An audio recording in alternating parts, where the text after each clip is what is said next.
بھئی حالات کا بنانے والا، بھیجنے والا اللہ رب العزت ہے، وہ مغیر الاحوال ہیں، جب چاہتے ہیں حالات کو جیسا چاہتے ہیں بدل دیتے ہیں۔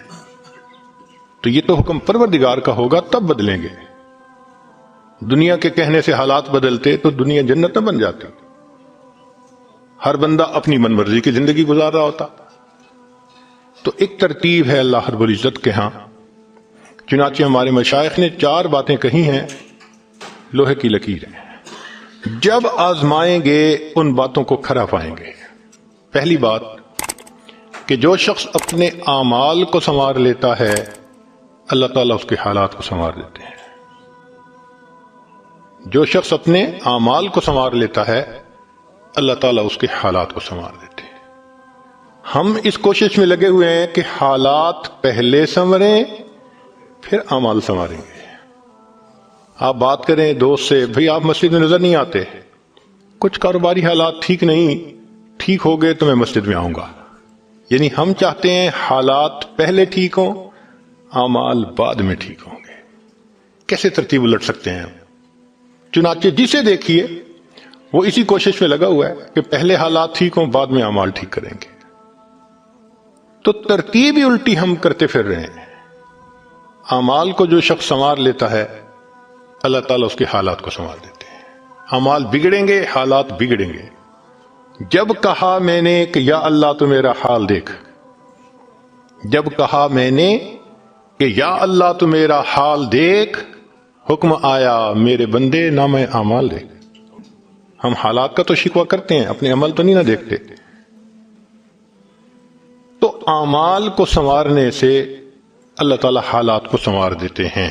ہم اپنے اندر تقوی اور صبر و ضبط پیدا کریں، اللہ رب العزت ہر دور اور ہر زمانے میں تقوی اور صبر والے بندے کو فرش سے اٹھائیں گے، عرش کے اوپر بٹھائیں گے، تخت کے اوپر بٹھائیں گے۔ اب تقوی اور صبر کی طرف تو ہم آتے نہیں، چاہتے ہیں زندگی تو رہے جیسے ہم گزار رہے ہیں، حالات سیدھے ہو جائیں۔ کیسے حالات سیدھے ہو سکتے ہیں؟ سمپل سی مثال ہے کہ بجلی سے ایک مشین چلتی ہے، اب ایک بندہ مشین کو روکنا چاہتا ہے، ایک ہی ترتیب ہے کہ پیچھے سے بٹن بند کرو۔ آپ بٹن بند نہیں کریں گے، ہاتھ سے مشین کو پکڑ کے روکنے کی کوشش کریں گے، ہاتھ کٹوا بیٹھیں گے، سارا دن زور آزمائی کریں گے، مشین کہاں رکے گی؟ تو عقل مند بندہ مشین کو پکڑ کے نہیں کھڑا ہوتا، وہ سوئچ کو بند کرتا ہے۔ حالات کا سوئچ اللہ رب العزت کے ہاتھ میں ہے۔ تو ادھر رجوع کرنے کی بجائے کہ اللہ حالات کو ٹھیک کر دیجئے، ہم حالات کی مشین کے ساتھ کشتی کر رہے ہیں۔ کون ہمیں عقل مند کہے؟ تو پہلی بات، جو شخص اپنے اعمال کو ٹھیک کر لیتا ہے اللہ رب العزت اس کے حالات کو ٹھیک کر دیتے ہیں۔ دوسری بات، جو شخص اپنی آخرت کو سنوار لیتا ہے اللہ تعالیٰ اس کی دنیا کو سنوار دیتے ہیں۔ ہم پھر الٹے چاہتے ہیں کہ پہلے دنیا سنورے پھر ہم آخرت سنواریں گے، یہاں پھر ہم غلطی کرتے ہیں، دن رات دنیا سنوارنے میں لگے ہوئے ہیں، پزل بنی ہوئی ہے، ایک حصہ جوڑتے ہیں تو دوسرا ٹوٹتا ہے، وہ توڑتے ہیں تو پہلا ٹوٹتا ہے، ہر بندہ لگا ہوا ہے اسی کوشش میں۔ تو اللہ رب العزت کے ہاں ترتیب یہ ہے۔ اس کی مثال اگر دیکھنی ہو، صحابہ رضی اللہ عنہ کی مبارک زندگیوں کو دیکھیے، انہوں نے اپنی آخرت کو سنوارا، اللہ نے اس کے نتیجے میں ان کی دنیا کو سنوار دیا۔ بات کیا تھی کہ نہ کیسر و کسرا سے دبے چند وہ لوگ کے اونٹوں کے چرانے والے، اور جن کو کافور پہ ہوتا تھا نمک کا دھوکا، بن گئے دنیا کی تقدیر بدلنے والے۔ انہوں نے اپنی آخرت کو سنوارا، اللہ نے دنیا سنواری۔ کیسے؟ اطمینان، اتنا اطمینان کہ یمن سے جوان عورت چلتی ہے اور مدینہ طیبہ پہنچتی ہے اور پورے راستے میں کوئی اس کی طرف آنکھ اٹھا کر دیکھنے والا نہیں ہوتا۔ اللہ نے مال و دولت کے اتنے ڈھیر عطا کیے تھے، انس اللہ عنہ کہتے ہیں کہ میں لکڑی کاٹنے والے کلہاڑے سے سونے کی اینٹوں کو توڑا کرتا تھا۔ اب لکڑی کے کلہاڑے سے جو سونا ٹوٹے گا وہ تولوں میں اور گراموں میں تو نہیں نہ ہو سکتا۔ اللہ نے اتنی دولت ان کے قدموں میں ڈال دی تھی۔ بچہ پیدا ہوتا تھا، اس کا روزینہ متعین تھا۔ سیدنا عمر اللہ عنہ نے ایک رات دیکھا، ایک عورت چھوٹے سے بچے کو روٹی کا ٹکڑا کھلانے کی کوشش کر رہی ہے، بچہ رو رہا ہے. پوچھا کیوں کر رہی ہو؟ کہنے لگی کہ امیر المومنین نے قانون بنایا ہوا ہے کہ جب بچہ دودھ چھوڑے گا پھر ہم بیت المال سے روزینہ متعین کریں گے، تو میں کوشش کر رہی ہوں. عمر رضی اللہ عنہ آئے، بہت روئے. صحابہ کہتے ہیں کہ اس دن فجر کی نماز پڑھائی، قرات کے اندر اتنا گریا اور بکا تھا کہ ہمیں سمجھنا مشکل ہو رہا تھا، اتنا رو رہے تھے. ہم حیران تھے آج امیر المومنین کو کیا ہوا. نماز پڑھانے کے بعد ممبر پر بیٹھے، عمر کے اوپر اللہ رحم کرے اس نے کتنے بچوں کی جان لی ہوگی.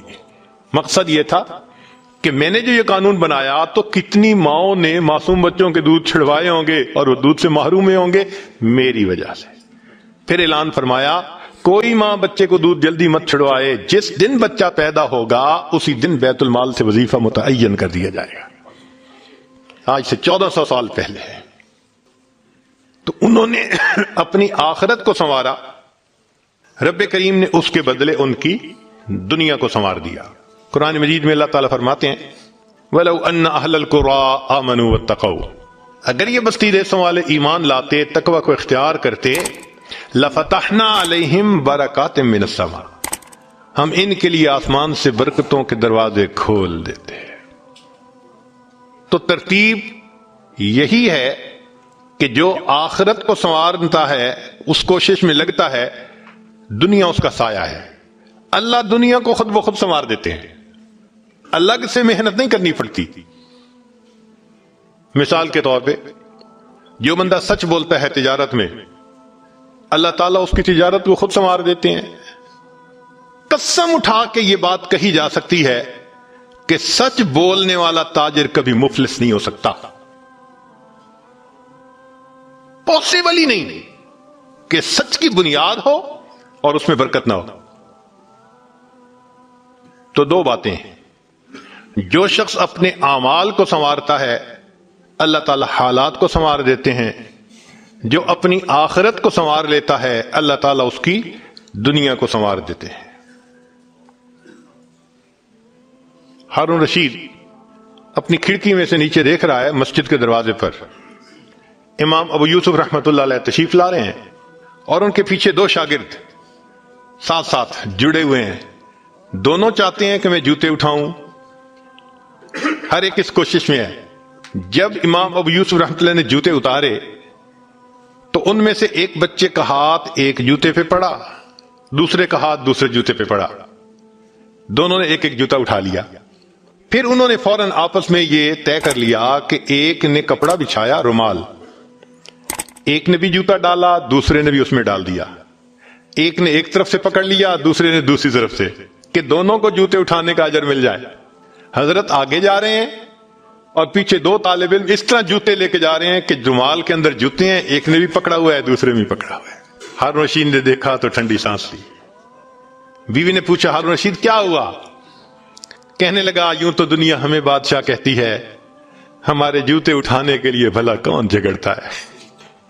یوں تو دنیا ہمیں بادشاہ کہتی ہے، ہمارے جوتے اٹھانے کے لیے بھلا کون جھگڑتا ہے. جو آخرت سنوارتا ہے اللہ ایسے دنیا سنوارتے ہیں کہ دنیا جوتے اٹھانے کے لیے جھگڑتی ہے آپس میں. تو فرمایا کہ جو اپنی آخرت کو سنوار لیتا ہے اللہ تعالیٰ اس کی دنیا کو سنوار دیتے ہیں. چنانچہ ایک سیاح ہندوستان آیا گھومنے پھرنے کے لیے، اجمیر شریف بھی گیا. وہاں اس نے حضرت خواجہ معین الدین چشتی اجمیری رحمت اللہ علیہ کے مزار پہ دیکھا مسلمان بھی آ رہے ہیں اور ہندو بھی آ رہے ہیں اور سکھ بھی آ رہے ہیں. اللہ کی شان، اللہ رجوع دے دیتا ہے نا، سبھی آ رہے ہیں دعائیں مانگ رہے ہیں. تو وہ بڑا حیران کہ ہر کمیونٹی کے لوگ آ رہے ہیں، ہر مذہب کے لوگ آ رہے ہیں. تو جب واپس گیا تو بیوی نے پوچھا کہ بتائیں آپ نے کون سی انوکھی چیز وہاں دیکھی؟ تو اس نے کہا ہاں میں نے ایک چیز انوکھی دیکھی کہ ایک شخص قبر میں لیٹا ہوا تھا مگر لوگوں کے دلوں پر حکومت کر رہا تھا. ایک شخص قبر میں لیٹا ہوا تھا مگر لوگوں کے دلوں پہ حکومت کر رہا تھا. اللہ تعالیٰ یوں دنیا سنوارتے ہیں. تو دو باتیں، جو شخص اپنی اعمال کو سنوار لیتا ہے اللہ تعالیٰ اس کے حالات کو سنوار دیتے ہیں. اور جو شخص اپنی آخرت کو سنوار لیتا ہے اللہ تعالیٰ اس کی دنیا کو سنوار دیتے ہیں۔ تیسری بات کہ جو شخص اللہ رب العزت سے اپنے تعلق کو سنوار لیتا ہے اللہ مخلوق سے اسے تعلق کو سنوار دیتے ہیں۔ آج ہم چاہتے ہیں چچا راضی ہو جائے، پھپھو راضی ہو جائے، بہن راضی ہو جائے، اور عجیب بات ہے یہ رشتہ داریوں کے معاملے ہیں ہی ایسے، کھاؤں کدھر کی چوٹ بچاؤں کدھر کی چوٹ، سمجھ نہیں لگتی کہ سب کو کیسے راضی کیا جائے۔ انسان حیران ہوتا ہے، اور جی ہم تو سب کے ساتھ اچھا کرتے ہیں مگر پتہ نہیں رشتہ دار ہم سے راضی نہیں ہوتے۔ اس کے پیچھے بھی راز ہے، کیوں کہ ہم نے اللہ سے اپنے تعلق کو تو سنوارا نہیں ہوتا، مخلوق سے تعلق کیسے سنورے گا؟ تو فرمایا کہ جو شخص اللہ رب العزت سے اپنے تعلق کو سنوار لیتا ہے اللہ تعالی مخلوق کے ساتھ اس کے تعلق کو سنوار دیتے ہیں۔ اگر اس کی مثال دیکھنی ہے تو نبی علیہ الصلوۃ والسلام کی مبارک زندگی کو دیکھیے۔ ایک وہ وقت بھی تھا کہ جب اپنے رشتہ دار نبی علیہ الصلوۃ والسلام کو تکلیف پہنچاتے تھے، آپ بازار میں آگے آگے دعوت کا کام کرتے تھے اور پیچھے آپ کا چچا ابو لہب لوگوں کو کہتا تھا کہ یہ شخص غلط بیانی کر رہا ہے، تم اس کی بات مت ماننا، اپنے مخالفت کرتے تھے۔ ایک وہ وقت بھی تھا، پھر ایک وہ وقت آیا کہ جب اپنوں نے مکہ مکرمہ میں جینا تنگ کر دیا اور نبی علیہ الصلوۃ والسلام نے بیت اللہ کو دیکھ کر کہا بیت اللہ میں تجھے کبھی نہ چھوڑتا مگر مکہ کے رہنے والے مجھے یہاں بسنے نہیں دیتے۔ مبارک آنکھوں میں آنسو تھے اور اللہ کے حبیب جدا ہو رہے تھے۔ پھر کیا ہوا؟ 10 سال کے ہی عرصے میں حالات نے وہ پلٹا کھایا کہ جب آپ آ کر فاتح مکہ بن کر بیٹھے تو وہی قریش تھے جو قدموں میں آ کر پڑ گئے اور انہوں نے آپ کی غلامی اختیار کر لی۔ ہندا نے کہا جتنے خیمے دنیا میں تھے سب سے زیادہ آپ کے خیمے سے مجھے نفرت ہوا کرتی تھی، آج جتنے خیمے ہیں سب سے زیادہ محبت مجھے آپ کے خیمے سے ہے۔ اللہ اکبر کبیرہ۔ تو جو شخص اللہ سے اپنے تعلق کو سنوار لیتا ہے اللہ مخلوق سے اس کے تعلق کو سنوار دیتے ہیں۔ فضیل بن عیاض رحمۃ اللہ علیہ فرماتے ہیں مجھ سے جب بھی اللہ تعالیٰ کی نافرمانی ہوئی، مجھ سے جب بھی اللہ تعالیٰ کی نافرمانی ہوئی میں نے اس نافرمانی کا اثر اپنے ماتحتوں کے اندر دیکھا۔ یہ ریفلیکشن ہوتی ہے، ہم اللہ کی نافرمانی کرتے ہیں، اللہ مزہ چکھا دیتے ہیں کہ اپنے جو ماتحت ہوتے ہیں ان کو نافرمان بنا دیتے ہیں۔ اچھا بھائی تم ذرا اس کو ایکسپیرینس کرو ذرا۔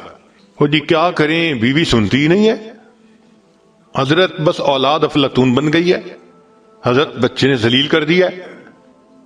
کیوں شکوے ہوتے ہیں ہمیں کہ ہمارے ماتحت ہماری نہیں مانتے جبکہ ہم اپنے آقا کی نہیں مان رہے ہوتے؟ فرماتے ہیں کہ جب بھی مجھ سے اللہ تعالیٰ کی نافرمانی ہوئی میں نے آزما کے دیکھا یا تو بیوی نے میری نافرمانی کی یا میری اولاد نے میری نافرمانی کی یا میرے نوکروں نے غلاموں نے انہوں نے میری نافرمانی کی یا کم از کم میری سواری کے جانور نے میری نافرمانی کی۔ یہ ہے عدل کا بدلہ۔ اپنے آقا کی نافرمانی کریں گے اللہ تعالیٰ ماتحتوں کو نافرمان بنا کر دکھائیں گے۔ اس لیے اولاد کے شکوے کرنے کی ضرورت نہیں ہے، بیوی کے شکوے کرنے کی ضرورت نہیں ہے۔ سمپل سی بات ہے، اللہ رب العزت سے اپنے تعلق کو سنوار لیجئے، اللہ تعالیٰ مخلوق سے ہمارے تعلق کو سنوار دے، سب کے دلوں میں محبت ڈال دیں گے۔ سیدنا امیر معاویہ رضی اللہ عنہ نے خط لکھا ام المومنین سید عائشہ صدیقہ رضی اللہ تعالی عنہا کو کہ ام المومنین آپ امت کی ماں ہیں، آپ مجھے کوئی نصیحت فرمائیے۔ اور واقعی ام المومنین نے نصیحت کرنے کا حق ادا کر دیا۔ وہ نصیحت پڑھ کے پتہ چلتا ہے کہ انہوں نے نبی علیہ الصلوۃ والسلام کی صحبت یافتہ ہونے کا ثبوت پیش کر دیا۔ ام المومنین نے مختصر جواب لکھا، فرمایا دیکھیں اگر آپ مخلوق کو خوش کریں گے اللہ کو ناراض کریں گے اللہ ساری مخلوق کے دل میں تمہاری نفرت ڈال دیں گے، یہ اندر سے تم سے نفرت کرتے پھریں گے۔ اور اگر تم اللہ کو راضی کرو گے گو کہ مخلوق ناراض ہو رہی ہے اللہ تعالیٰ اسی مخلوق کے دل میں تمہاری محبت ڈال دیں گے، یہ سب تمہارے دوست بن جائیں گے۔ تو اصل تو اللہ کو راضی کرنا ہے۔ تو فرمایا کہ تم اللہ سے اپنے تعلق کو سنوار لو اللہ تعالیٰ مخلوق سے تمہارے تعلق کو سنوار دیں گے۔ تو اولاد کو نیک بنانے کا سب سے آسان طریقہ خود نیک بن جائیے۔ جو خود نیک بنتا ہے اور اللہ کے حکم کو توڑنے سے باز آ جاتا ہے، اللہ تعالیٰ اولاد کو مطیع اور فرمانبردار بنا دیتے ہیں۔ تو اب تک 3 باتیں۔ جو شخص اپنے اعمال کو سنوار لیتا ہے، اللہ تعالیٰ اس کے حالات کو سنوار دیتے ہیں۔ جو اپنی آخرت کو سنوار لیتا ہے، اللہ اس کی دنیا کو سنوار دیتے ہیں۔ جو شخص اللہ رب العزت سے اپنے تعلق کو سنوار لیتا ہے، اللہ مخلوق سے تعلق کو سنوار دیتے ہیں۔ حدیث مبارکہ میں ہے، جب بندہ عبادت کرتا ہے اور اللہ تعالیٰ خوش ہو جاتے ہیں، دعا جبرائیل، اللہ تعالیٰ جبریل علیہ السلام کو بلاتے ہیں اور بتلاتے ہیں کہ جبرائیل میں فلاں بندے سے محبت کرتا ہوں۔ تو جبرائیل علیہ السلام آسمانوں پر اعلان کرتے ہیں کہ آسمان کے فرشتوں، اللہ تعالیٰ فلاں بندے سے محبت کرتے ہیں۔ یہ اعلان سن کر سارے فرشتے اس بندے سے محبت کرنے لگ جاتے ہیں۔ پھر جبریل علیہ السلام زمین پر آتے ہیں اور زمین پر آ کر پھر اعلان کرتے ہیں کہ لوگوں، فلاں شخص سے اللہ تعالیٰ محبت کرتے ہیں، ثم یودع لہ القبول فی الارض، پھر اللہ اس شخص کے لیے زمین میں قبولیت رکھ دیتے ہیں۔ پرائے اپنے بن جاتے ہیں، دشمن دوست بن جاتے ہیں، مخالفین کے دلوں میں بھی اللہ ان کی محبت اور عظمت ڈال دیتے ہیں۔ تو مخلوق سے تعلق سنوارنے کا یہ ہے سب سے بہترین طریقہ۔ کس کس کے پیچھے بھاگیں گے، کس کس کی منت سماجت کریں گے؟ بہتر نہیں کہ ہم ایک ہی کو منا لیں۔ جس نے اللہ کو منا لیا، اللہ تعالیٰ مخلوق کے ساتھ اس کے تعلق کو سارا ٹھیک فرما دیں گے۔ چوتھی بات کہ جو شخص دن کے اعمال کو سنوار لیتا ہے، اللہ تعالیٰ اس کے رات کے اعمال کو سنوار دیتے ہیں۔